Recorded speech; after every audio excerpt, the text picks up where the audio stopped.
Hello everyone, welcome to our tutorial sessions on data science using Python. So in the last few sessions we have discussed about the different features and characteristics of the Python language. As part of today's session we are going to discuss class. So Python is a object oriented programming language, so it has the concept of classes. We will have some overview of that how classes work in Python. Before going to class, we need to understand few concepts. One of them is namespace. You might have heard about namespace. Namespace is a logical division. In the programming language C++, we had some discussion on namespace already, right? So it's kind of a same concept here. So it's a logical container to hold the names of variables and methods. Okay, so it is kind of whenever you are declaring any variable, then it is going to some space. For me, I don't understand that where the actually the interpreter keeps this, but there are some you can say there are some rooms where these different variables and method names are kept, and based on where it is kept is scope is defined, means how it can be accessed, where from it can be accessed. These things is defined by the where actually in which namespace my variable or method is part of. Okay, names are unique within a namespace. So namespace is a logical container, and names are unique, but when the names are kept in different namespaces, then I can have the same name in different namespaces. That is allowed. Means if the namespace name is A, then I can have a variable X there only once. I cannot have two variables with the name X within the namespace A. But if I have another namespace B, then it is possible that I can have a variable X in namespace A as well as in namespace B. So it's kind of the single program, but some division, right? It's like a room, and you are keeping some temporary divider within a room to make it two rooms, kind of. Okay, so that's why I can have the same name in different namespaces. That is allowed, but I cannot have the same name within a namespace. Okay, then namespaces are created at different moments and have different lifetime. So this based on the different types of namespaces, we can have different lifetimes of that namespace, means when it is created and when it is destroyed. Okay, namespaces containing the built-in names are created when the Python interpreter starts up and is never deleted. So whenever your interpreter starts, then some one namespace is created which contains the built-in names. Built-in names means the keywords, kind of. Okay, so whenever your Python namespace is there, then you can use the built-in names everywhere. The built-in functions and built-in keywords, those are always available. Okay, so that is part of the built-in namespace, and you can understand that its lifetime is like the entire time period when your Python interpreter is active. So once your Python interpreter is active, then you can always use the keywords, right? So that's why the lifetime is right for the entire period when the interpreter is active.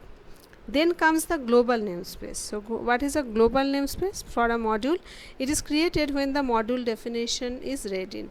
So whenever your module is created, suppose I am creating a function, then within the function, when I am inside the function, then the entire part of the function is a global namespace. Okay, and then comes the local namespace. So what is a local namespace?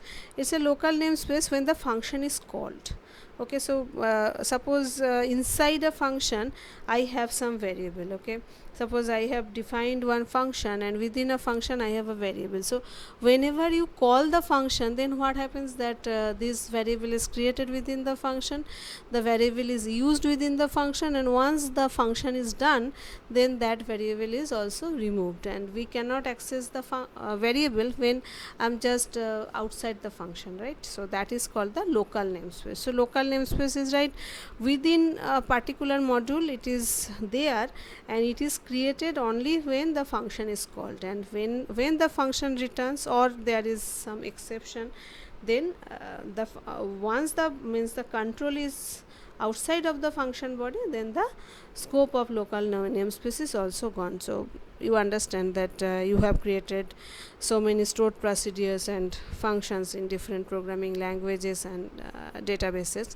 So you have seen that the variable I create within that procedure or function, that is only valid within the function body. When I am back from the function, I cannot access that. So those are called the local namespace. Local namespace means it is created only when some particular module is called, then that variables are created, and once the module calling is done, means it is back to its original position, then the scope is gone. So that is the local namespace. So now you understand that there are 3 namespaces. So with a diagram we can explain that. You can see that the entire part, entire circle, this is the built-in namespace. So whenever your interpreter starts, this namespace is active, and it contains all your keywords, your system functions, system variables, those are, and the lifetime is the entire time when a Python interpreter is active.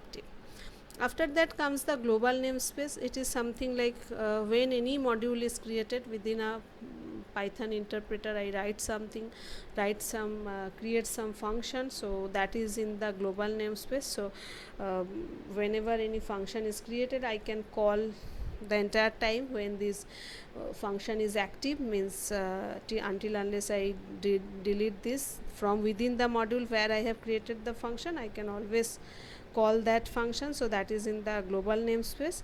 And local namespace means when within a module or a function body I define something, and that gets active only when the function is called.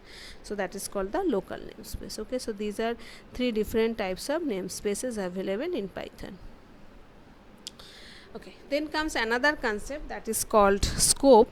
So it is the textual region of a Python program where a namespace is directly accessible. So I am telling that there are different namespaces having different lifetime and when they can be accessed. So where they can be accessed, that region, that is the scope, means exactly where you can access the different variables or modules from different namespaces, that is the scope. Okay, and there are actually 4 different scopes from innermost to outermost. So the innermost scope, you can see that it is innermost scope, it is searched first, contains local names. So this is the scope where you have the local variables defined, that is called the innermost scope. Okay, or the local scope, you can say. The next thing is called the scope of any enclosing function. Okay, so suppose there is a function definition, inside that I have a variable, and inside that function body I am calling another function. So that innermost function, the variables within it are the local scope, and just the enclosing function is having the non-local scope. So it's kind of, it's not local, but it's just the next stage of local. Okay, it's the next layer. So that is called the non-local scope, but it is non-global as well. So after that, after this non-local comes the global scope. Okay, it contains the current module's global name. So wherever you have the global variables, global variable, you understand that it does not define on a particular module calling, but it will be globally available within the entire module. So that is called the global scope. So whenever there are the global names are accessible, that is called the global scope of any function. Okay, we will have some examples, so it will be clear. And if we want that, okay, in a particular module within a nested function, suppose I want to create one variable which should have the global scope. If that is the case, then I can define the variable with the keyword global. So maybe by default it should be local, but I can define it as a global variable, or I can define it as a non-local variable. Okay, these are just the layers. So the innermost layer is the local, then the next layer is the non-local, and the next layer comes, that is called the global scope. Okay, and then comes the outermost scope, it is search last, it is the namespace containing the built-in names. So where you can access the built-in names, so that is the outermost scope. So how the scope is defined? So whenever you are accessing any variable, then the interpreter first checks that if that variable is accessible as a local variable or not, means whether it's a local variable or not, and it will be worked on that local variable. If there is no such local variable, then it looks for the non-local variable, if any. Then if the non-local variable is available, then it will work on the non-local variable. Then comes the global scope, means then it checks that if there is no such variable as local or non-local, then it looks for any global variable with that particular name. And if that global variable is also not there, then it checks that if there is any keyword, means if there is any built-in name with that particular variable name, and then it works on that. So this is the scope, like the innermost scope. If you can think of some circles, then the innermost circle is the local names, then comes the non-local names, then comes the global names, and at last comes the keywords or the built-in name. So that's how the scope is defined, and based on that scope you will see that your outcome of the program will change, means where exactly your variable is.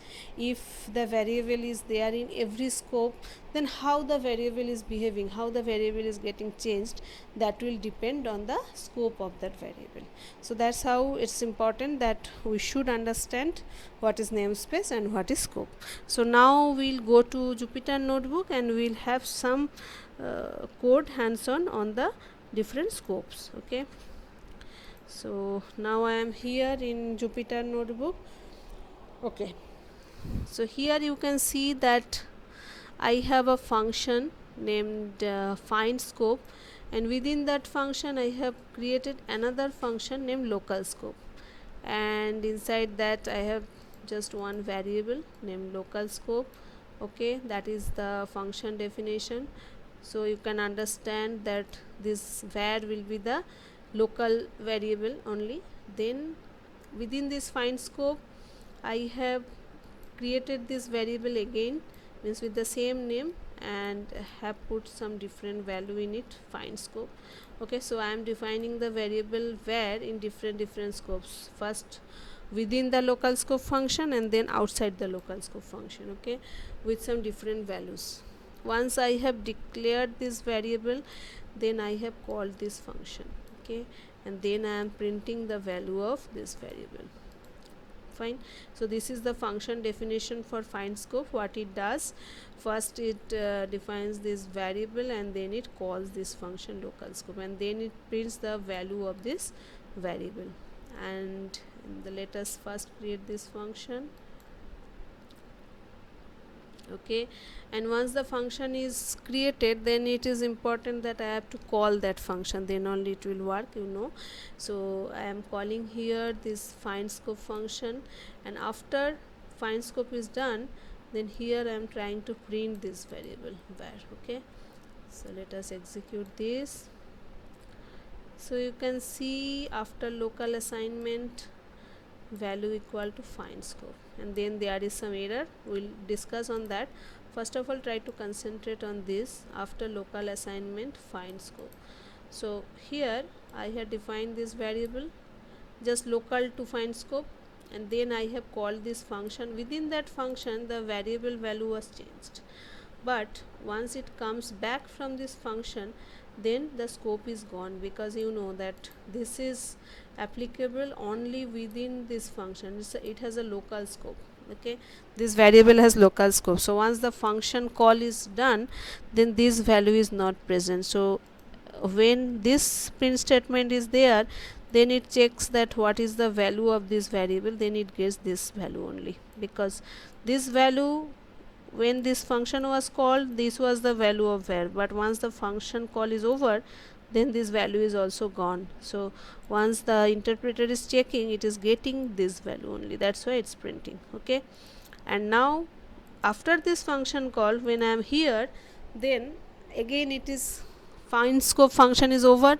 So as find scope function is over, then this value is also gone. So that's why here I am trying to print this, then the interpreter is checking for the existence of this variable, then it is not getting anything, because within this find scope the var was defined, but when I am out from find scope, then this value is also gone, because the scope of this var is only within this find scope. That's why it is showing me that name var is not defined. So that's how you can understand that how the scope of the variable was only local, and that's why I could not get it outside. So I hope it's clear. You can just practice it yourself and it will be more clear to you. Okay, so we'll go to the next example now. Fine. So I have put the definition def find scope. Okay, within that I have another function definition called between scope. So yeah, I'm just defining another function. It is kind of a nested function, you can understand, and within this I'm defining another function called non-local scope. And here you can see that I have declared the variable as non-local. So this variable I want it as non-local scope. So non-local scope means that once I am outside of this particular function, then still this variable will be active just in the enclosing function. So that means this variable should be active within this between scope. That is the purpose of this keyword non-local. Okay, so I have defined this function, then I have called this function within between scope, then I am printing this, then again I have defined this variable and I am printing this again. Okay, that is what I am doing within between scope. And then after this function definition is over, then again I am calling just creating a variable called find scope, then I am calling between scope, and then I am printing var again. So that is the find scope function. It is more or less like the last one, but only thing is I have introduced another layer of function, and here I have declared this variable as non-local. Okay, and now here let us just comment out this part for now.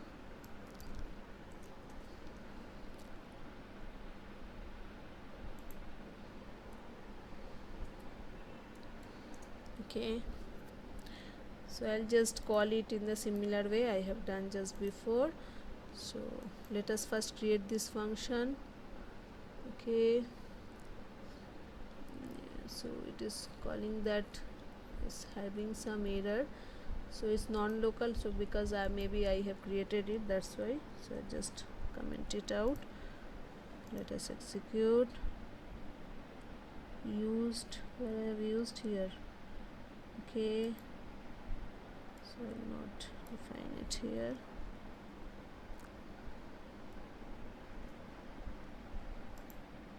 Okay, now the function definition is executed, so this function is created.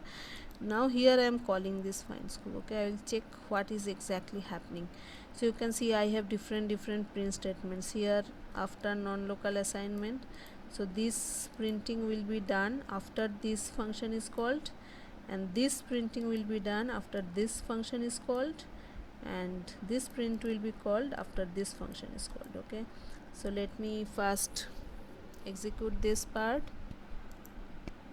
Okay, so I am getting some error for this, but first of all let us say that this find scope. Okay, so once this find scope is called, it is going inside this, and here what I am doing, I am calling between scope.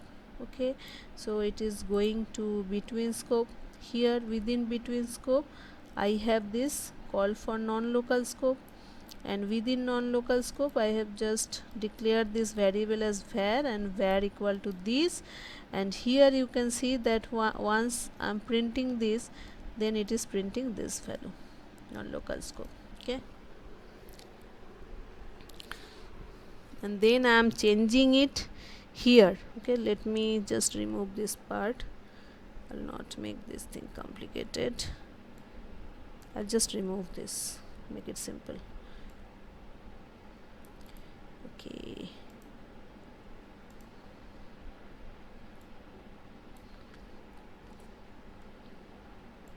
I'll just do it once at a time. So I'll just remove this thing. Okay, so only difference from the earlier example is that I'm just creating the variable as non-local. Fine.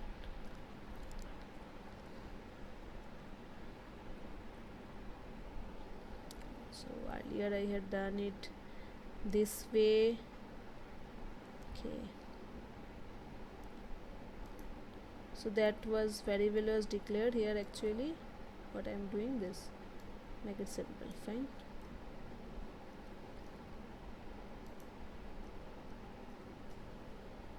Okay,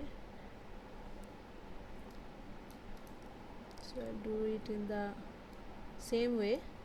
Only thing is that instead of local variable I'm just putting some non-local variable now. Fine. Before calling this I'm just assigning to this. Okay, I'll try this one. Okay, so this function definition is done. Now I will call this. So now you can see the difference.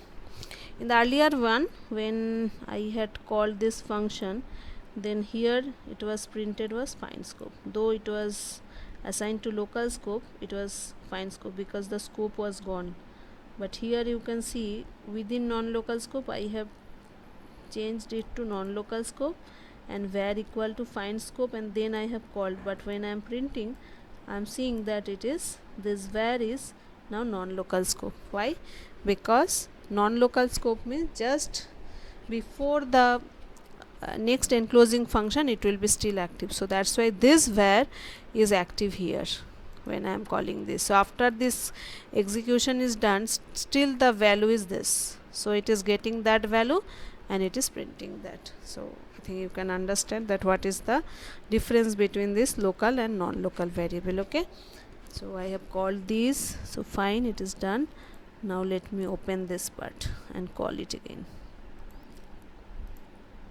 So now you can see that this variable was active only within find scope, not beyond that. That's why in global scope it is printing this global scope. Okay, because when it is here after find scope, this variable is not applicable. Okay, that's why it is getting it like that. Fine.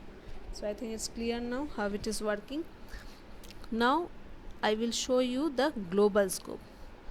So instead of declaring the variable as non-local, now I am declaring the variable as global. You can see that it's the same type of workflow.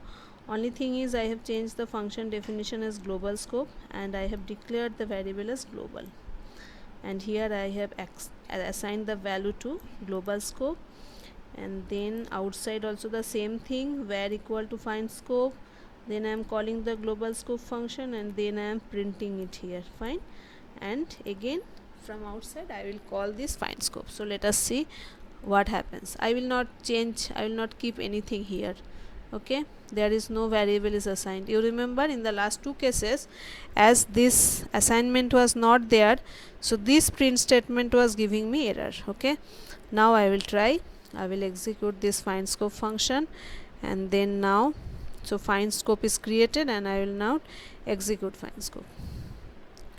So now you can see that in global scope, global assignment, I am getting this find scope, and here I am getting this global scope. So let us see what happens here. Okay, so first of all, this find scope function was executed, it was called, and within find scope I have put this var equal to find scope, then global scope was called, this function was just called, and then this print statement. Okay, so now you can see that this global scope function was called, and within that this variable is global, and then this var equal to this. Now when I am here, then it is looking for only local assignment and non-local assignment, but this var was not non-local, it was global.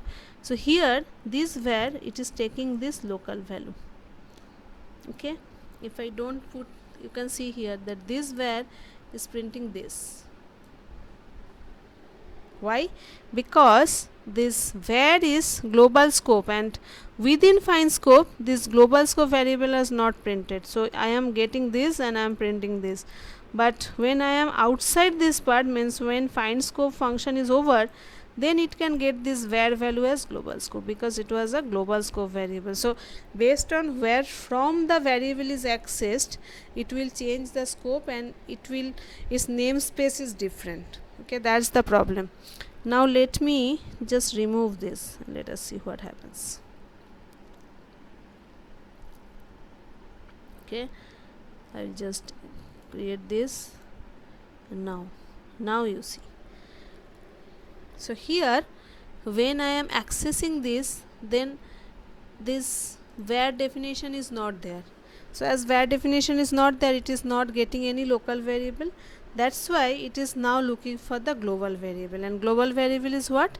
Global scope. That's why it is printing global scope. And here of course there is no variable, so in global scope it is printing.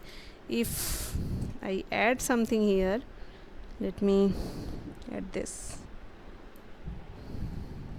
Okay,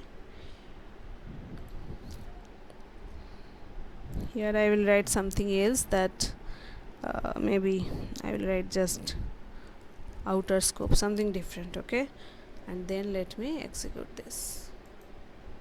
Now you can see that though it is variable is defined, but after find scope it is printing the same thing. It is printing global scope only, because this var was a global variable. So that's how the scope changes for different variables. Okay, now is a summation of this entire thing that we have discussed. Here we have a find scope function, and within that I have this local scope function, where I have declared only the local variable equal to local scope. Then I have the non-local scope variable, okay, and some different value. Then I have the global scope function, and within that I have declared that var as global, and the value is something different, global scope. Okay, so these are three functions, and then I have called this var equal to find scope, and I have called local scope function, have printed var, called non-local scope function, have printed that, and then global scope and have printed var. Okay, and then here I have called find scope, and I am just printing this var. Okay, let us see how it happens. So in different functions, the scope of these variables are different. Here it's only a local variable, here it's a non-local variable, here it's a global variable. Okay, so let us see now. Now you see how it works. So the first print statement here after local statement assignment, so it is printing var, and var was a local scope variable here, that's why that value is not available here, it is getting this, so it is printing find scope. After that I am calling non-local scope, and in this print statement, you know, it's just the enclosing function of this non-local scope function, so this variable is still active here, so it is getting the non-local variable and it is printing non-local scope. Okay, then again I have this global scope function call. After global scope function also this var was global and this is non-local, so it is first getting the non-local variable and it is printing that, you can see here non-local. Okay, and then I'm just outside the function find scope, and when I am outside the find scope, then this non-local variable is not active, because non-local variable is only active within the enclosing function. So when I am out of find scope, then here of course this local variable was not present, this is also not present, only thing is this one is available, that's why it is printing this global scope. So that's how you can do with different nesting of functions, and you can define different types of variables, and you can check that how the activity and the behavior changes for the variable. So it is important that we understand that how the scope of the variable works in Python, and based on that we have to write our code based on our requirement. Okay, so we have covered namespace and scope, so we'll complete here, and in the next phase of the session we'll start our discussion on classes in Python. Okay, so thank you for now.